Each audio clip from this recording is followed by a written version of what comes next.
It's one thing to be a highly touted prospect and receive your fair share of criticism, especially if you're more than just some 5-star level recruit that has people excited to see when you show up in the NBA, but rather being proclaimed as the greatest prospect of this generation and the greatest prospect since LeBron James in 2003. When there is that much hype, you're bound to get your fair share of haters and media analysts who are going to be overly critical of your performance once you step on the big stage. But for Victor Wembanyama, a player being viewed as a once-in-a-generation level prospect, a player that would be franchise-altering if you were able to land him, the level of criticism, hot takes, and overreaction to this man for not even having played a single minute of NBA basketball is just absurd.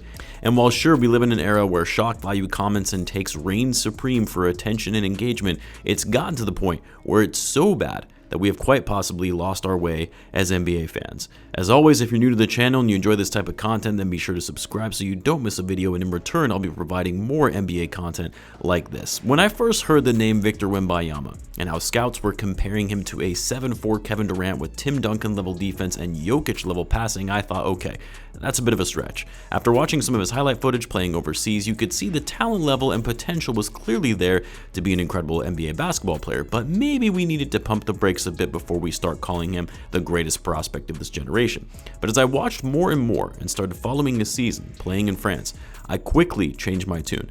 The dude has all the skills, intangibles, and talent necessary to be a superstar in the NBA. Yes, the injury concerns are always going to be there because of his build and frame, but until he suffers any kind of major injury, which he has yet to so far in his early career, there is nothing to indicate that he'll be an injury-prone player in the NBA.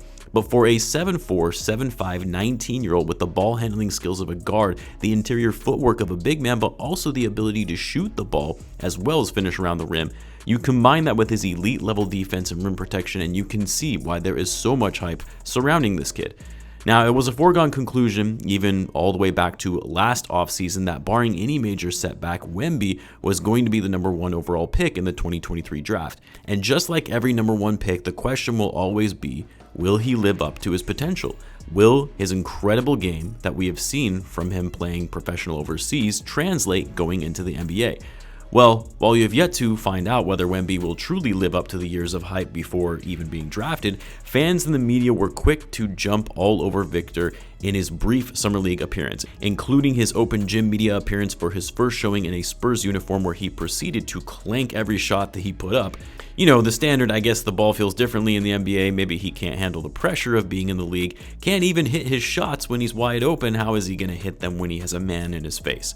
The overreactions were comical to say the least, but at the end of the day, I feel that it was more fan trolling than anything. But after watching Victor in Summer League, and the scorching hot takes, and really we shouldn't even call them hot takes, just downright outlandish and insanely lazy takes, once those started coming out from the media, people who cover the sport for a living as a journalist were going all in on Victor for a couple Summer League games, as if we haven't learned anything from Summer League in the past, where some great prospects have mediocre Summer League showings and then go on to be all-stars, while some players have incredible Summer League outings and then go on to be busts in the NBA. Don't get me wrong, Wemby had an underwhelming Summer League. It wasn't awful by normal player standards, but for a player of his caliber with that much hype coming into the league, yeah, it was pretty bad. He didn't look comfortable out there. At times he looked lost on offense. His shots weren't falling. He was missing easy buckets around the rim. His timing when it came to crashing the boards and blocking shots wasn't there like we saw over in France. And yes, he did get his ankles broken by Brandon Miller, which was kind of embarrassing. And while yes, guys like LeBron James, Kevin Durant, they showed up and balled in their first Summer League, the amount of hate Victor received from a couple bad games in Summer League is beyond ludicrous. Take this comment from Jay King, who covers the Celtics for The Athletic after Victor's second game. Yes, Wemby had a much better game today. He still missed 5 free throws in a game his team lost by, you guessed it, 5 points. He's been advertised as the best prospect of a generation, but all I see is a malnourished Andre Drummond.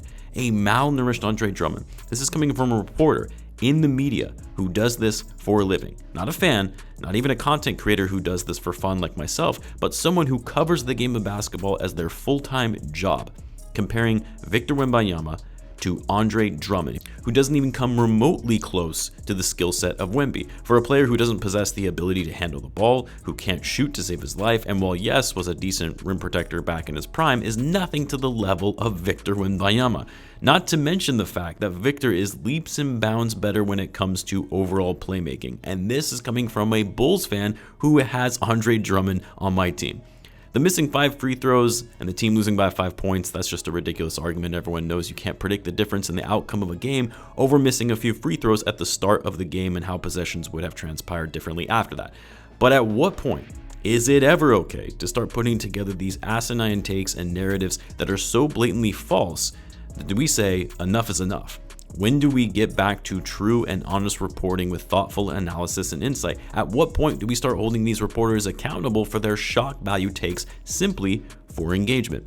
And I know I'm harping on one reporter here, but it doesn't really stop there. You have people comparing Bol to Wemby, asking what is it that Wemby does that Bol doesn't, or that Wemby is just Sam Bowie incarnate. You even had some reporters saying that Wemby's summer league performance puts into question whether this man will truly be ready for the bright lights of the NBA. Is he another foreign prospect who dominated overseas against inferior competition? Just absolute madness over 2 summer league games.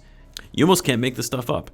And what most people fail to consider is that while yes, these summer league rosters, they do practice together before competing, it's nothing what players can get in training camp where they can familiarize themselves with the system, build chemistry, and establish roles with their players. No, the guys practice for a week at most together and then go out on the court and start playing in meaningless games. Not only that, most of these guys who play in summer league, about 80% of them are fighting for roster spots on their respective teams. They're out there for their own self-interest and showcasing what they can do and not focused on playing team basketball. So when you factor in that you're playing with a bunch of guys, new guys who you're not familiar with and what they're good at, what their strengths are, what their roles should be, how they fit in the overall roster, you combine that with most of these guys not really caring about the hype around Victor, but rather focusing on how they can secure an NBA contract, it's not going to lead to good basketball, and it's not going to translate into success. Victor himself said in an interview after the game, yeah, I didn't really know what to do out there. And of course, people were up in arms. What do you mean? This is the greatest prospect of this generation, and he's saying he doesn't know what he's doing. And he doesn't know what he's doing in summer league play. How is he going to handle himself when he gets to the NBA regular season? Yeah, he doesn't know what he's doing because this isn't structured basketball like he's used to and what would be structured team basketball by the time the regular season rolls around and he's being coached by one of the greatest basketball minds to ever do it. That shouldn't come as a surprise. He's not going to be one of those guys that is just looking to get his and control every possession, and unlike most of the players in Summer League, he already has a roster spot. He already has his NBA contract secured. So all this to say, the overreaction around Victor Wembanyama and the fact that some people are already calling him a bust and questioning whether he'll be able to be the player everyone is hyping him to become is just laughable. And Victor is going to be making everyone eat their words for the amount of criticism that has been thrown his way prematurely this offseason. Let me know what you guys think. As always, be sure to subscribe, and I will see you in the next one.